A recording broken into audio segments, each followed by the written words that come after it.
What is going on, gunfighters? I thought it'd be beneficial to put out this episode, Attack Reload, on Saturday night.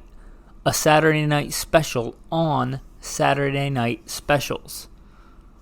Just as some extra content. For those of you maybe out there working a night shift, a lonely Saturday night, I appreciate you. I appreciate all that you do. I appreciate you listening. I am very humbled and blessed. You could scroll down for me and hit that follow, subscribe button, whatever app you're listening to on. I'd appreciate it. Because if you've listened to more than one episode, if you came back to listen again, I consider you part of this tribe. And I hope you consider yourself part of this tribe. So hopefully you want to stay connected and subscribe, follow, whatever the app says, this show. Thanks, and have a blessed evening as you enjoy the episode. Hello, and welcome back to Gunfighter Life, the podcast where we talk about gunfighting the right way, with Judeo-Christian values and real-world, first-hand experience. You want my laptop? I don't know when you're going to listen to this, but when I'm recording this, we're still living the bugged-out life. A little minor exodus. God provides. We had to evacuate where we live. Evacuation orders given because of the wildfires that are in our area. But God provides. We got out of there safe, and everything is good. So, as always, I'm your host, Michael Milito. I'll give a quick bio, not the pre-recorded one I normally put in, so I may leave some stuff out. But first and foremost, I'm a Christian. Number one thing about me, first and foremost in everything that I do, this podcast is no different. Marine Corps combat veteran, urban warfare instructor for the Marine Corps, also served in the Army, FBI certified firearms instructor. Was also a private contractor, state rifle pistol champion a few times over, professional big game hunter and guide. With that, let's roll into this episode. Going to try something a little bit different. Instead of putting these out in the morning, like the statistics say is better, and having a podcast, which somewhere between a half an hour to an hour, like most others. I think we're going to do a short episode, and we're going to put this out so it comes out late on Saturday night, especially for those of you who live east of the Mississippi River, which is most people in the U.S., I think. Kind of reminds me of when I was a police officer, and I would work the grave shift. And the only thing on late at night was, I think, Art Bell way back in the day.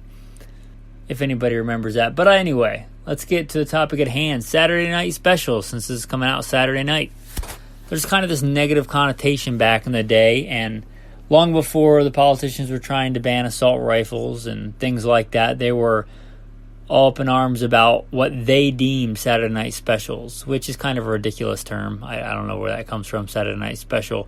But anyway, it was given to lower cost handguns, Saturday night specials. These Saturday night specials included things like the Jennings, Jimenez, and Ravens, to name a few.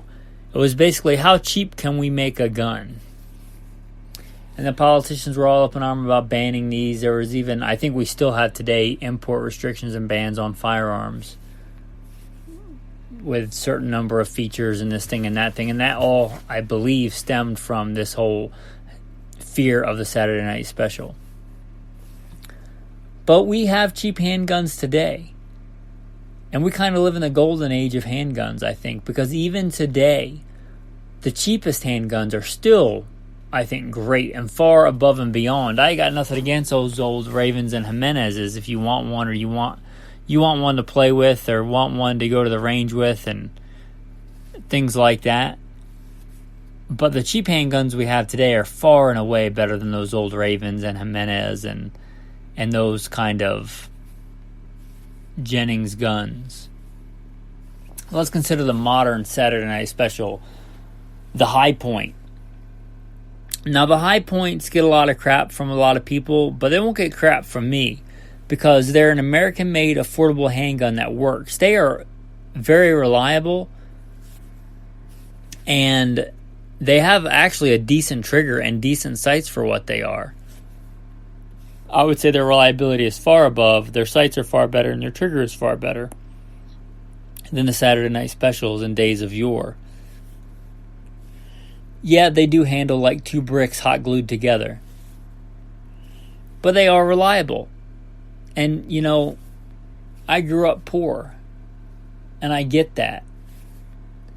And for some people, that's all they can afford. Or for some people, they need an extra gun. They need a gun to give away to somebody. They need a gun for somebody they know, or a gun to keep on a boat, or a gun to keep in their car, or something like that. And for those things, the high points are fine. And again, there's nothing wrong with the high point from a reliability standpoint. They're a straight, simple blowback operating system, which is one of the most reliable systems. They're just not really what I would consider a concealed carry gun, because since they are a blowback operated design, let's take the 9mm for example, the slide and everything is so big on those guns, they would be very impractical to conceal carry. Again, if you had to and that was all you could afford and you had to carry it under a big coat or something, you probably could. But I'm just saying that for the cheap handguns of now, that is about as cheap as you get, and they are still ridiculously reliable and rugged, and I believe made in America. And they have a decent trigger, and they have decent sights.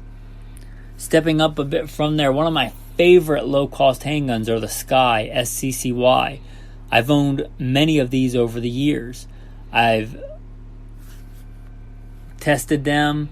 They are probably one of the most reliable handguns I've ever shot. Again, that's SCCY. They're made in Florida. They come in all different colors and configurations. The 1 and the 2, I forget which one is which, but one has a safety and one doesn't.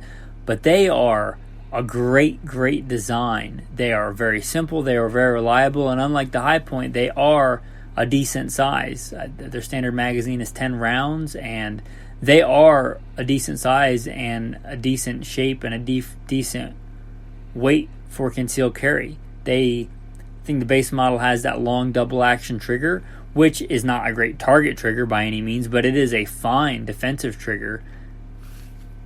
You know, DAO, a lot of agencies mandated that for a long time, double action only.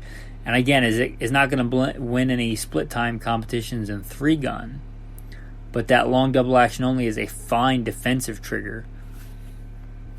And those Sky handguns, in my opinion, are some of the most reliable handguns you can get. They cost probably double what a High Point costs, but they're still, you're talking, I don't know what today's costs are, but you're probably talking around $299 and something. I'd have to check that out, but it would be somewhere in that ballpark. And they are a carryable size handgun. They have 10 rounds and 9mm. That's quite a bit of firepower for a gun in that price point. They are reliable. They are, I would consider, a fairly attractive looking handgun. They're made of good quality solid parts. They have a simple, rugged design. And they are far and away, in my opinion, better than any of the Saturday night specials that were around decades ago. They are a great, great handgun. And there is nothing wrong with one of those. I still wouldn't turn my nose up at concealed carrying one of those. You know, is it as nice as my M17 or my SIG P226? No, it's not. But it also costs less than half of, even maybe a third of what those guns cost. If you count the optic, even far less than that. They're a good, solid gun. And I'd rather have somebody that had one of those and spent their money on ammo and training, that trained with it, than somebody that had a brand new, whatever the flavor of the month is, Gucci Glock, you know, next hot new polymer striker-fired handgun that buys it and doesn't train with it because he took all his money to save up and buy it. I'd much rather have somebody that had the Sky, that carried it and trained with it and bought ammo for it. But those are great low-cost handguns. Another really great option, this would be my least favorite on the list, but the Tauruses. Tauruses, in my experience, past and present, do have some issues. They can have some malfunction. I think a lot of that nowadays is user-induced. I think a lot of people think everything's going to be a Glock. But they can be a little bit less reliable, the Tauruses. But I still think they're far more reliable than those old Jennings and Jimenez and Ravens of yesteryear. And they have good ergonomics. They have good triggers. And one thing I'll say about Taurus, they're not afraid to step outside of the box. When everybody else is just making, the next Glock clone that's basically just like a Glock with a different name stamped on the slide, Tauruses do make a couple of different things, and they do bring a couple of things to the table that are different. And I gotta respect them for that. They've made a number of cheaper, what I would consider full-size handguns and concealed carry handguns over the years. And I'm not super familiar with all their models, but I do know that they've been able to come in at an affordable price point. And I think, in my opinion, they are less reliable than the High Point and the Skies, but they offer a lot more features. And yet they may malfunction from time to time, but I'd rather you get the gun and train with it. If it malfunctions 1 out of 100 rounds, it's 99% reliable.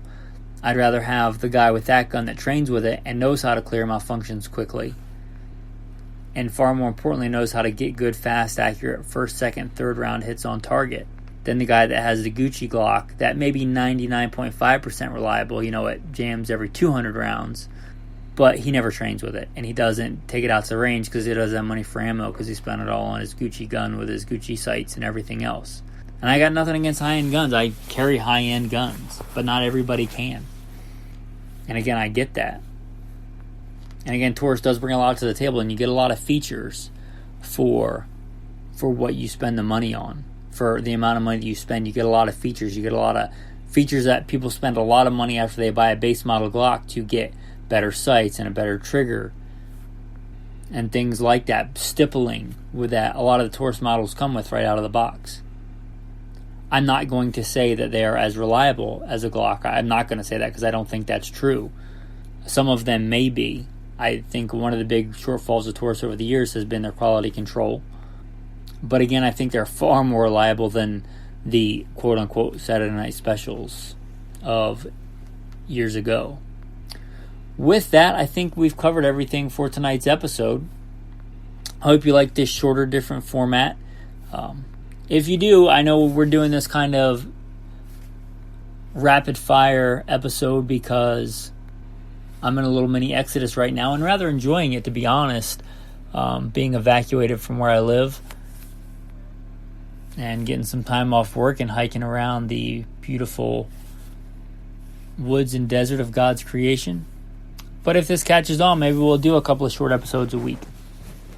So if you do like it, make sure you like, subscribe, leave a review of the podcast, hit a couple of stars.